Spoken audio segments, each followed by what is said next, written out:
processing. Is SAP. SAP stands for Systems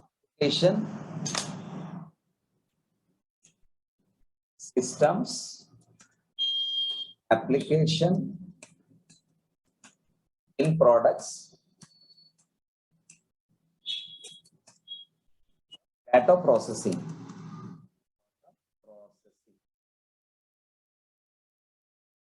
Who invented SAP? SAP invented in 1972.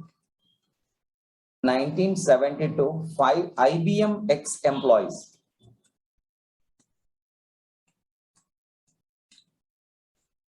Invented by 5 IBM ex-employees. Initially, it was SAP R by 2. Now we are calling it as R by 3. We are calling it as SAP R by 3. Why we are calling it as SAP R by 3? What is the difference? I will tell you. Step by step, I will tell you. Try to understand. Here, SAP is an ERP. SAP is an ERP. What is ERP? What is ERP? Enterprise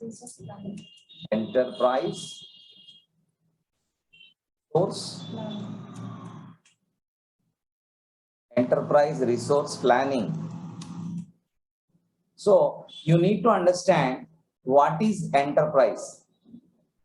We need to understand what is enterprise, what is resource, what is planning. See, enterprise means company.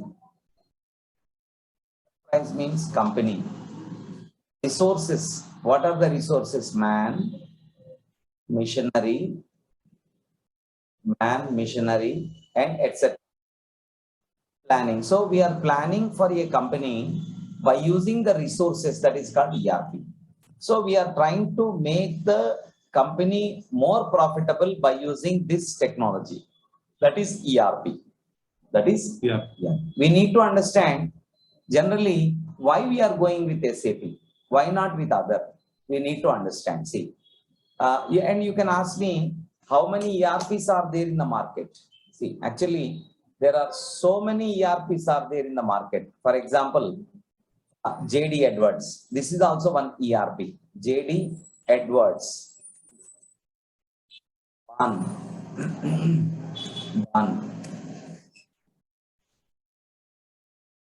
PeopleSoft.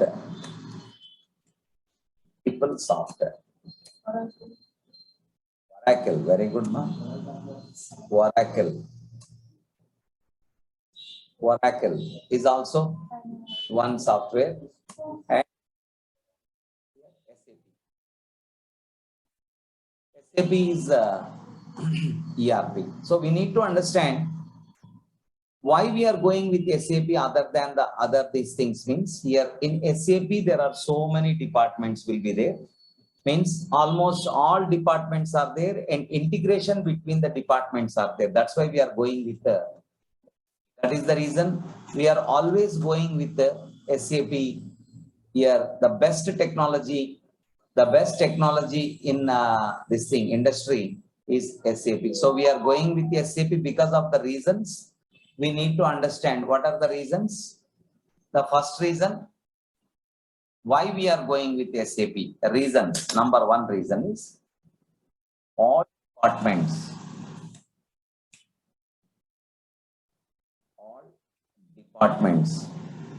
in the sense, in SAP point of view, we call it as modules. All modules, all departments, and integration between the departments. Between the departments. Integration between the departments.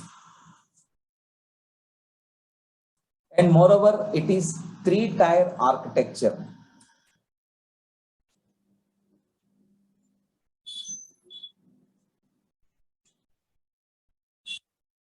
Three-tier architecture. That's why we are calling it as That's why we are calling it as SAP R by 3. We are calling it as SAP R by 3. What is the meaning of R by 3?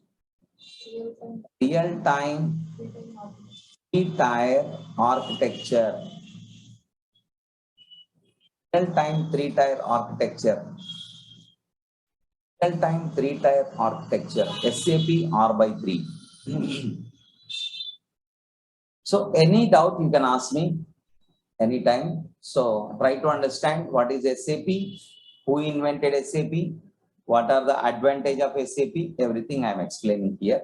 So let us go one by one now. Here, next step we are going with. What is R by 3? Very important point.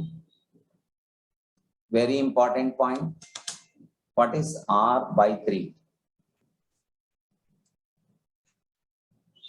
Real time three-tier architecture. So let us see what is this. Let's see what is this. The first one, database. Database.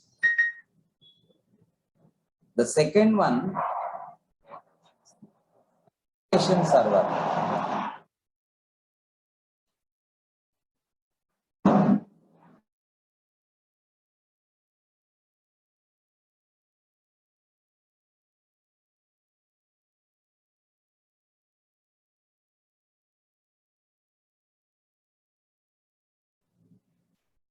The third one, presentation server.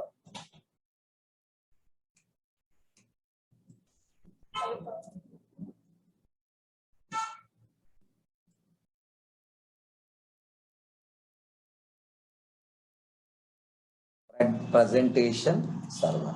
You need to understand. Here, if you observe this database server,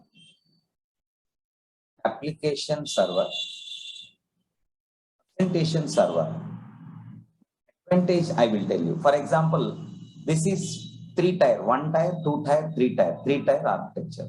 Initially, it was only two-tier architecture. There was no application server initially. Now, yeah, only database and presentation server. Suppose we are all working at presentation server, for example, we are taking. So we are all working at presentation server. What will happen? Suppose you put a request, this employee is working on employee data, for example. This guy is working on employee data.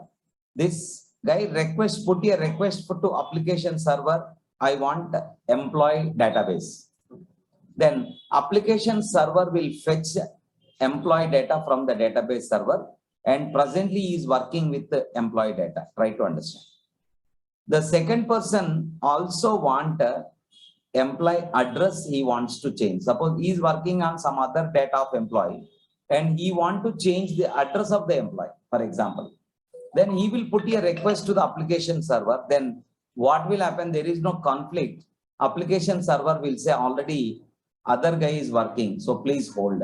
So there is no disturbance. Suppose application server is not there, what will happen? Directly you will fetch the data from the database, their conflicts will come, so many issues will come. That is the reason they made it as three-tier architecture. We need to understand. We need to understand why they made it as three-tier architecture is. Got my point? Please copy this, just try to understand what is three-tier architecture. First tier, second tier, and third tier. Advantage is there is no data manipulation, there is no disturbance. Application server will maintain the distance between database and presentation server. This is very important. Next, here we need to understand, suppose, for example, Pennar is one company. Pennar is a company. Let us see that the Pennar does not have any software till now. Manually, they are working, that company is working manually just by using normal desktops and laptops. Example we'll see. What will happen? Pennar is a very huge company. They want some software they are looking for a software to run their business easily. What will happen? Pennar got an idea to purchase SAP software. SAP software. Then what will happen? Pennar will purchase SAP software from SAP India company. Why I am telling is SAP India. Actually, SAP is German-based company. But SAP India, why we are telling is the franchisee of SAP India, from there only we need to purchase SAP software. So we'll purchase the software, Pennar will purchase the software from SAP India by paying some amount. The amount depends on the number of users. The amount depends on number of users. Try to understand. Once Pennar purchase the software from SAP India, according to the number of users, that software cost will be there. Once it purchases, what will happen? Pennar directly cannot install this software in their company.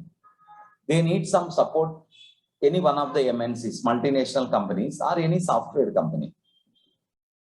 For example, let us take Wipro, TCS, or IBM, or Accenture, or Tech Mahindra. See, there are so many multinational companies are there. So they will approach any one of the best company. Suppose example, Pennar approached Wipro. Now Wipro is implementing SAP in this Pennar company. What will happen? From Pennar company, this is the Pennar company. What will happen? From Wipro, each department, one person, sales and distribution, marketing, SD department, FICO department, finance and controlling department, MM department, one guy, all seniors, I'm telling, not initial. So all senior one department guy will visit the company and they will analyze the business process first in the Pennar company. They will analyze the business process in the Pennar company. Then what will happen? Once they analyze the business process in the Pennar company, they will prepare one blueprint.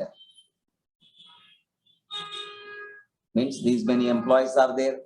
For this company, how many vendors are there, how many customers are there, everything they will make one documentation. That is called blueprint.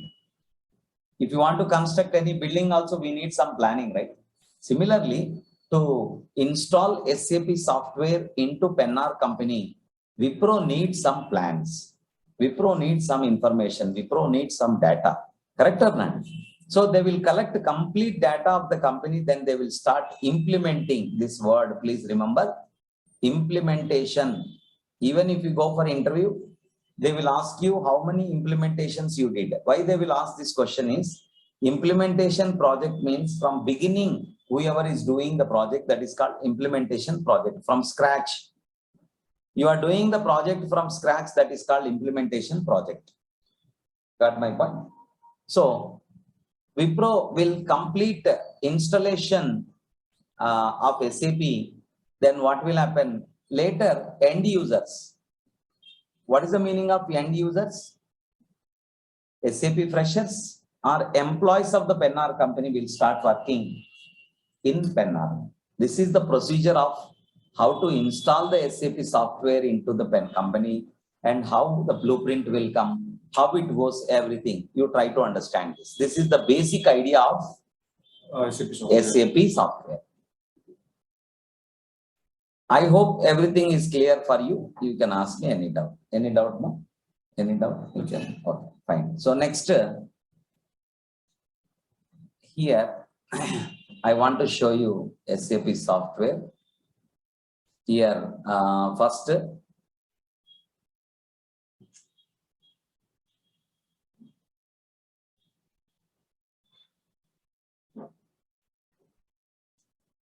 we need to understand how to log in.